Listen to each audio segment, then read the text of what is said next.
How Oleksandr Zinchenko will fit in at Arsenal after his move from Manchester City for around £32 million. The first position obviously he could fulfil for Mikel Arteta's Arsenal is at left back. He did that so well for City in the Centurions year and has played a number of minutes there. Played pretty well in some Champions League campaigns as well, showing the ability a player capable of playing left back. Probably could play right back, defensive midfield, central midfield, attacking midfield. Arsenal could have just found their ultimate utility man under Mikel Arteta. But anyway, guys, let's have a quick look at Zinchenko, what he will bring Arsenal from a footballing perspective.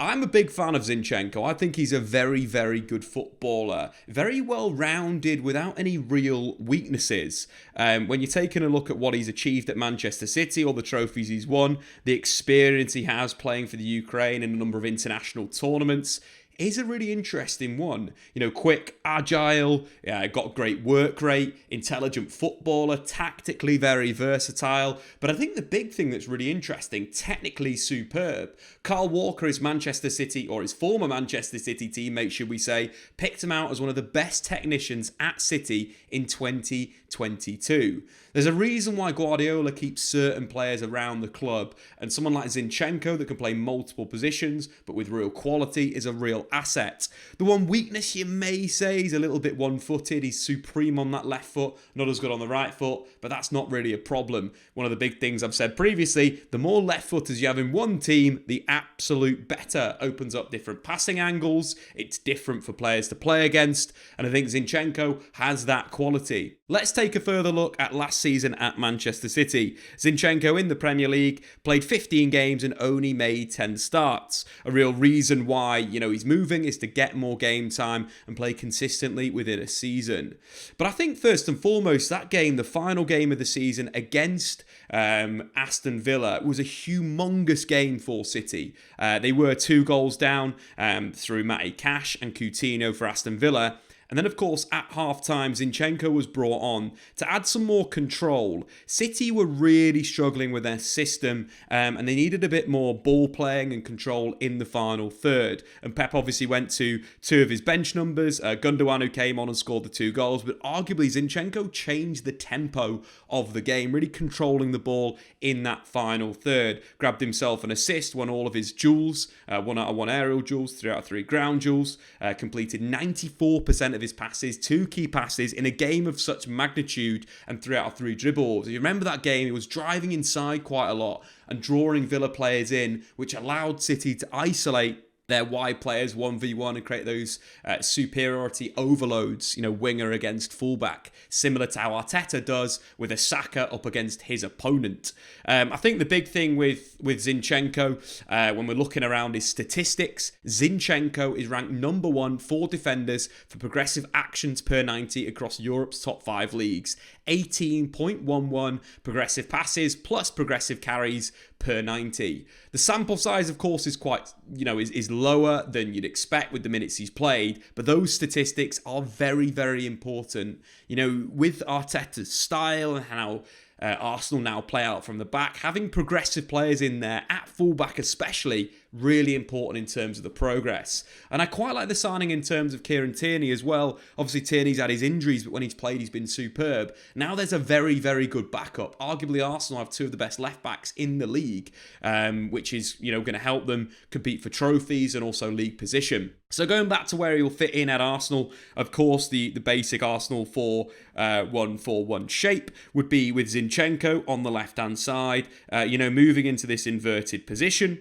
Or alternatively, Arsenal switching to kind of a 3-2 setup in possession. We know that Arteta loves attacking with 5 forwards, 2 wide players, and 2 inside forwards. Again, there's rotation there, and I really like that further rotation could happen with, of course, Zinchenko in there. Alternatively, if it's not this 3-2 shape, the other classic sort of inverted fullback shape that Arsenal do play at times is kind of the 2-3-5 in an offensive position to allow them to play through. Ramsdale's got a great link with the centre-backs.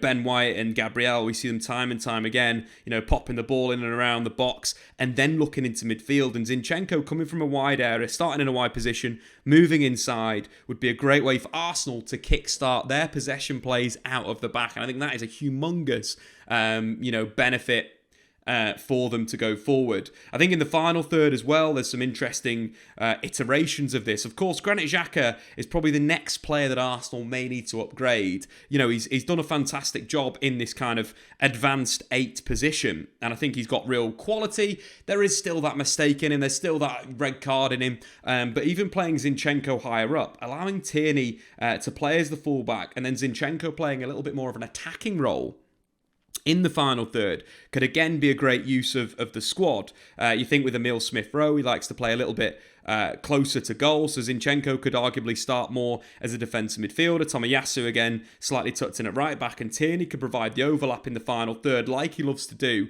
when you're thinking a narrow player inside, Tierney on the overlap, redefines Arsenal's attacking structure, and could be a really good alternative when maybe you want to play maybe a Gabriel Jesus in a wide area, you want to throw another forward in there.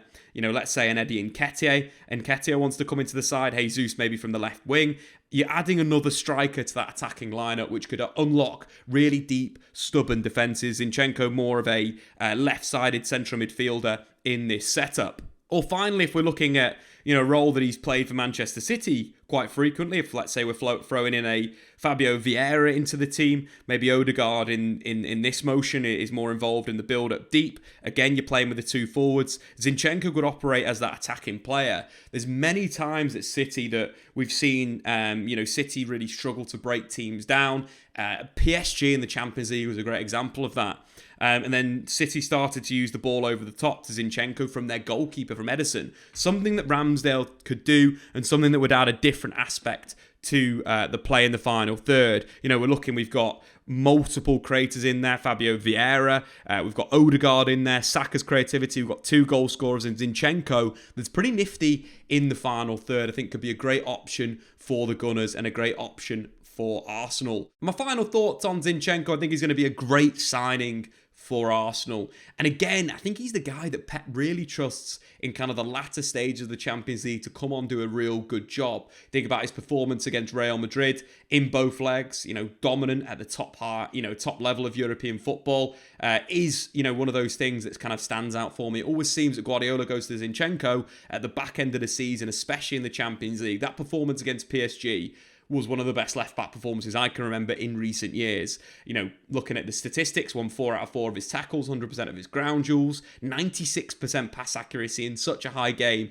is going to be a humongous asset for Arsenal Football Club. When we look at the setup in these games, again, you've got a slightly more advanced Zinchenko joining that front 5 with Gundogan and, of course, Fernandinho playing his DMs. Arsenal could very much do that, either from a defensive position with, you know, your Granit Xhaka back into that lineup potentially in midfield with Odegaard higher up in there. Alternatively, it could be Emile Smith-Rowe playing that central position, but kind of Smith-Rowe starting in, moving inside. You've got a solid double pivot in there and a really good back three. Arsenal fans should be super excited about this signing. I believe this could take them to another level. Utility men are so important in football. Go back to any great team. The utility men, the unsung heroes, is exactly what Arsenal have got for £32 million.